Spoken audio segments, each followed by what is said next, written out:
Welcome everyone to another Gundam action figure review. This is like it's 1985, and I'll be taking a look at the Robot Spirits Susanowo. I decided not to get the Susanowo high-grade model kit because I had a lot of aggravation and problems with the Masarao high-grade model kit. And of course the Susanowo and the Masarao model kit share similar design elements, and therefore they share the one similar flaw that I have with the two kits, and that is to say the hip joints are very prone to falling off. If you don't believe me, you can watch Aries 0083's review or Prime 92's review on the Susanowo high-grade model kit, and they'll say the same exact thing as I'm telling you right now. Now, as far as the action figure, you get articulation in the head. It's on a ball joint type of head, so you can get the chicken type of effect with the neck. And as far as the antenna go, with the action figure, they are not articulated at all. I tried to move this particular antenna here, and I ended up warping or stressing the plastic a little bit. So that's the difference between the action figure and the model kit. Now you got the shoulder articulation, which also moves the chest armor here, as you can see. That's the same as in the model kit. You got rotation at the shoulder, swivel at the upper arm, bend at the elbow, like you can see there. You got this guard here that's articulated, as well as the wrists. Now, in the model kit, apparently you can remove this gauntlet, this white piece here, but not so with the action figure. And you do get a waist and ab articulation. You get a little bit of movement back and forth like that, as well as rotation. It's on the same joint. As far as the side panels here, which house the GN claws, they are articulated. They're on a ball type of joint, and they have a mechanism on the back which allows you to extend the GN claws, which I will show you in a few minutes here. But moving on to the hip/leg articulation, the leg can go about that far out, like that, and also can go back like that. Then you do have a swivel at the upper thigh, and then you have a bend at the knee, like that. And these armor here, they articulate. And then you have, of course, ankle articulation and the unique design with the feet.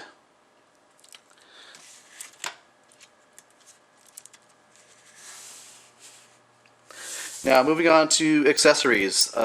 With the figure itself package, comes with the closed fists, but you also get the kind of the open hand. Get two of those. And two hands that are molded so you can grip the katana. And here is the katana. I think you call them katanas, or I'll just call them swords, I guess. They don't really look like katanas, but as you can see, one is slightly shorter than the other. They can be combined, and I think the pronunciation on it when it's combined, it's called the Souten, S-O-U-T-E-N, Souten, I believe. But they just peg into each other like this. There you go. Kind of reminds me of a Klingon type of weapon for some reason. So you've got those weapons, and then you can plug the energy cable in to the hilt. I think it goes something like, yeah, like this, as you can see. So you've got that option. You do get a extra head, which is the flag mobile suit head, as you can see. This is like the head simply rests in here, and then it pegs into the onto the ball joint.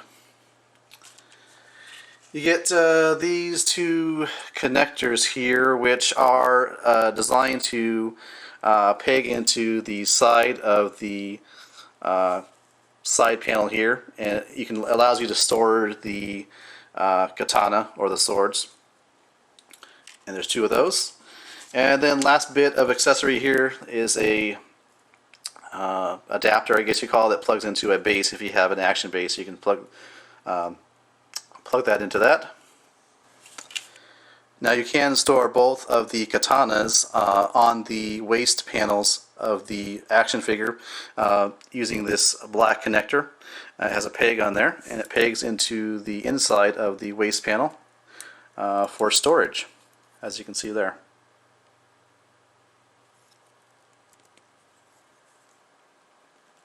You can display the Susanowo action figure in the Tri-Punisher mode.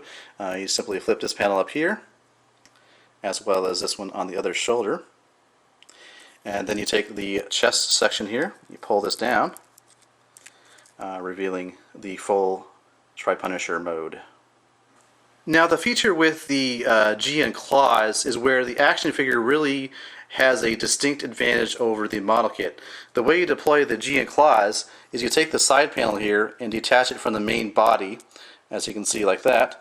And if you extend out the section here, you can see there's actually two joints, one here, and of course where it actually connects to the side panel itself via a ball joint.